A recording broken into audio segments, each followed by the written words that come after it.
Hello Hello tout le monde. Bonjour à tous. Donc on se présente, on est les Frabis. Moi c'est Francis. Moi c'est Fabienne.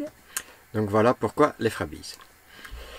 Alors, nous avons voyagé de l'Alaska jusqu'à la Patagonie avec un MLT 580.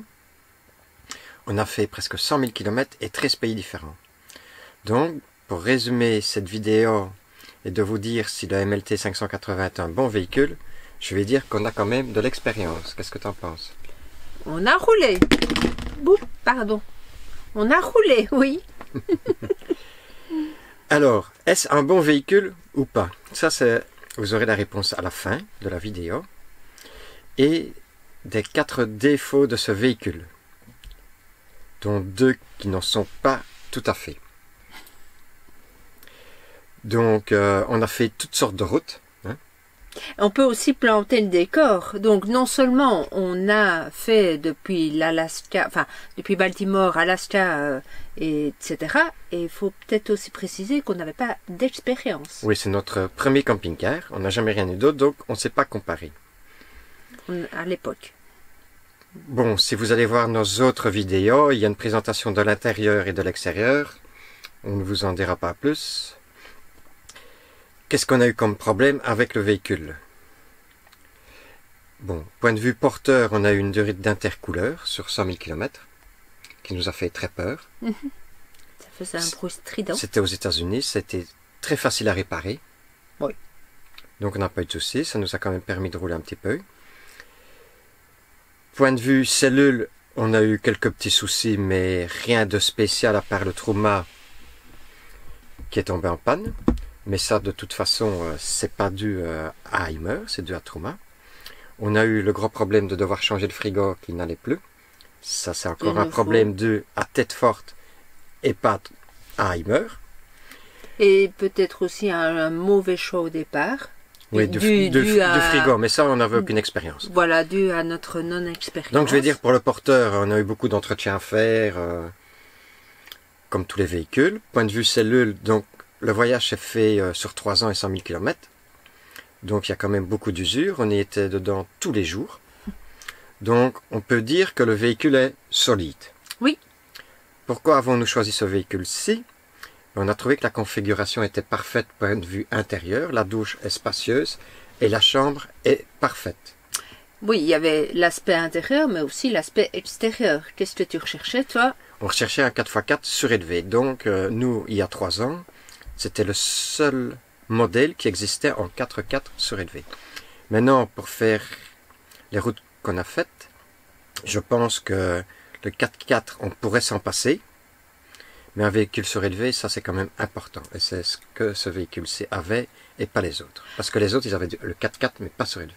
Parce que quand on a décidé d'acheter le véhicule, l'idée c'était quand même de faire les Amériques. Donc il y avait quand même une petite idée du choix du véhicule. Moi, ma première idée d'avoir le 4x4, c'était pour pouvoir aller sur les plages. Et donc, sur les plages, en dégonflant les pneus, c'est aucun problème.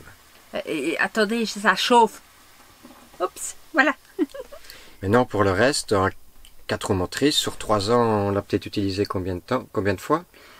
Je crois qu'on doit... Maximum 10 fois. Oui, on doit le compter sur les 2 mains. Si on n'avait pas eu le 4 roues motrices, ben, il y a peut-être des endroits qu'on n'aurait pas essayé, mais le voyage aurait pu se faire sans problème. Oui. Donc, si c'était à refaire, est-ce qu'on reprendrait le même véhicule? Oui. Parce que nous, pour vous dire franchement, avec les modifications qu'on a faites, il nous revient à 130 000 €. On l'a payé 113 500 exactement, il y a 3 ans. À ce prix-là, il n'y avait rien de comparable dans ces prix. Non. Il fallait prendre du bimobile qui était 2 fois plus cher et c'était pas dans notre budget. Oui. Donc, si c'était à refaire, on reprendrait le même véhicule. Peut-être un 570. Je ne sais plus quelle était la configuration exacte du 570, mais c'était pas mal. Qu'est-ce que tu en penses? Oui. Ce que vous devez savoir, donc, avec ce véhicule-ci, vous devez absolument prendre un frigo à compression. C'est mieux, franchement, pour... Ça, c'est notre regret, mais on n'y connaissait rien. Mais ça s'accompagne aussi d'un choix par rapport Aux batteries. aux batteries. Oui. et aux panneaux solaires. Donc, je le répète, frigo à compression, l'idéal c'est 200 ampères de batterie lithium ou batterie AGM, mais les batteries lithium peuvent descendre beaucoup plus bas en Décharge. décharge, oui. Si on avait su, ce qu'on aurait fait, c'est prendre un chauffage secondaire, donc par exemple rajouter un petit Webasto en dessous du siège. Pareil, ouais. Pour l'eau chaude, avec le trauma en panne, on s'en est sorti parce qu'on fait chauffer de l'eau, mais le chauffage, Ouais. ça a été compliqué. Si on n'avait pas eu le trauma, le problème avec le trauma, le voyage aurait été parfait. Mhm. Oui. Avec le véhicule, tout. Point de vue gabarit, on est super content de notre gabarit. Oui. On n'aurait pas voulu plus petit parce que plus petit c'était moins de confort. Plus grand, c'était aller à des endroits. Il y a beaucoup d'endroits où on n'aurait pas pu aller. Exact. Oui, à deux, l'espace de vie est parfait. Et la grandeur. Les dimensions du garage. À la rigueur, c'est parce que si vous ne prenez pas de vélo, Oui, c'est ça. Hein. le garage à la rigueur est trop grand parce que peut on va la- arriver dans les défauts du camping-car. C'est bien d'avoir un grand garage, d'avoir plein de place, mais le problème du 580, c'est que tout le poids se retrouve à l'arrière. C'est-à-dire que vous avez par exemple style une tonne 4 à l'avant et 2 tonnes 8 à l'arrière. Donc vous avez un déséquilibre pas possible. Je ne sais pas comment ça se passe sur les autres camping-cars, mais sur le MLT 580, c'est le premier gros défaut.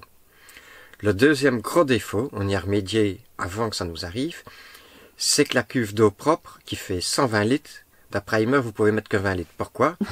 Parce que les renforts sont pas à la hauteur pour supporter 120 litres. Donc, Quelle moi, aberration, hein, quand même. oui. Ça sert qu'ils mettent une cuve de 20 litres alors, hein. Donc, nous, on avait pris les devants, j'ai mis un renfort en dessous du réservoir pour pouvoir mettre 120 litres. Il y a des gens qui ont voyagé sans problème et sans renfort. Il y a des gens qui ont perdu leur réservoir d'eau propre. Oui. On va mettre une photo d'ailleurs. Oui. Donc ça, c'est le deuxième problème. Le troisième défaut, c'est le SAV de chez Heimer. C'est-à-dire, il n'y a aucun service après-vente. Oui, d'abord, moi, quand je dis que c'est zéro, c'est zéro. Hein. Oui, d'ailleurs, moi, je pensais que le problème du SAV, c'était dû au fait que nous étions sur l'autre continent, mais il s'avère que dans les groupes, on voit bien que le problème est existant même en Europe. En plus, on est passé par un concessionnaire qui est le seul en Belgique. Maintenant, il y en a peut-être un autre, je ne sais pas. Mais celui par lequel on est passé il y a 3 ans, SAV égale 0 aussi. De toute façon, quand vous êtes sur les routes ici, entre l'Amérique du Nord et l'Amérique du Sud, vous devez vous démerder tout seul. Sachez aussi qu'on ne trouve aucune pièce pour la cellule Heimer dans toute l'Amérique du Nord et dans toute l'Amérique du Sud. Donc, il y a des petites choses à prévoir. Ouais. Donc, on a déjà dit 3 inconvénients. Là. Le quatrième, le prix. Nous, à l'époque, c'était déjà un peu cher, mais je pense que c'était raisonnable. Par contre, le prix maintenant, les prix ont explosé. Et quand je vois que c'est entre 180 et 200 000 pour le même véhicule, si je ne raconte pas de bêtises, si je dis des bêtises, dites-le moi. Hein. Je ne mettrai plus ce prix-là pour un camping-car. Non, hein. D'ailleurs, il y a des gens qui le font avec des bêtes camping-car à 30, 40, 50 000 et qui n'ont pas de soucis non plus. Tout à fait. Par contre, ce que je déconseille si vous faites les routes d'Amérique du Sud, ou même du Nord à certains endroits, c'est de prendre un véhicule à traction. Propulsion, c'est beaucoup mieux. Donc je répète les 4 défauts. Le problème de la cuve d'eau propre, Voilà. le problème du poids à l'arrière, le SAV qui est inexistant et le prix actuel du MLT 580. Et maintenant, pour conclure, est-ce qu'on reprendrait le même véhicule? Oui. Si c'est à refaire, je pense que oui. Maintenant, À 90%, on dirait oui. Maintenant, comme tu as dit, hein, ça dépendrait du prix. Maintenant, c'est notre expérience, mais Oui. et finalement, notre bilan, c'est au bout de ces 100 000 kilomètres, ben, on n'a pas eu grand-chose comme souci. Il y en a qui ont eu pire que nous, hein. Oui. Il y en a de ceux qui ont presque perdu leur capucine. Il y en a de Ça ceux se qui ont eu ouais. qui se décollent. Il y en a de ceux qui ont eu les étriers de frein arrière qui sont restés bloqués. Plusieurs. Il y a eu quelques voyageurs qu'on a rencontrés avec un MLT 580 qui ont eu des problèmes. Oui. Mais qu'en serait-il des autres marques? Oui, je ne sais pas. Hein, c'est ça. Là, c'est par rapport au MLT, mais même si on va nous dire, oui, mais mettre ce prix-là et avoir des ennuis, etc. Mais qu'en serait-il avec d'autres marques? Oui. Et alors, une dernière chose une dernière chose en conclusion. Donc, le véhicule, vous avez le choix, on avait le choix entre 3 tonnes 5 et 4 tonnes 100. Bon, si vous prenez en 3 tonnes 5, vous serez en dehors des 3 tonnes 5. Ouais. Tous les voyageurs, parce qu'on a rencontré quand même beaucoup de MLT 580 sur le continent de l'Amérique du Sud, sont tous en surcharge. Ils sont en général entre 4 tonnes 2 et 4 tonnes 5. Donc, sachez-le. Mais que vous preniez le châssis en 3 tonnes 5 ou 4 tonnes 100, ça ne change rien, c'est le même châssis. C'est juste une question de permis. Permis de conduire et papier, oui. Oui. Mais vous serez d'office en excès de poids. Donc, ça vaut peut-être la peine de passer le permis. Oui. Oui. Voilà, c'est tout ce qu'on a à dire. Je crois. Oui, j'avais mis des notes et J'espère que cette vidéo vous aura plu et vous aura donné quelques petits renseignements. Des pistes. Hein. Des pistes. Voilà. Enfin, si c'est à refaire, on reprendrait le même véhicule.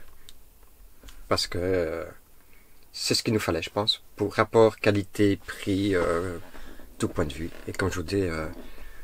on l'aime, notre Walter. Voilà. Allez, salut. Salut, à bientôt. Bye bye. Coucou, nous sommes les Frabidingues. Fans des Frabies. Si vous avez aimé la vidéo, n'oubliez pas de liker, commenter et vous abonner surtout. Un petit pouce. Un petit pouce pour les Frabies. Et la cloche. Ah, la cloche. Sonnez la cloche. Faut la...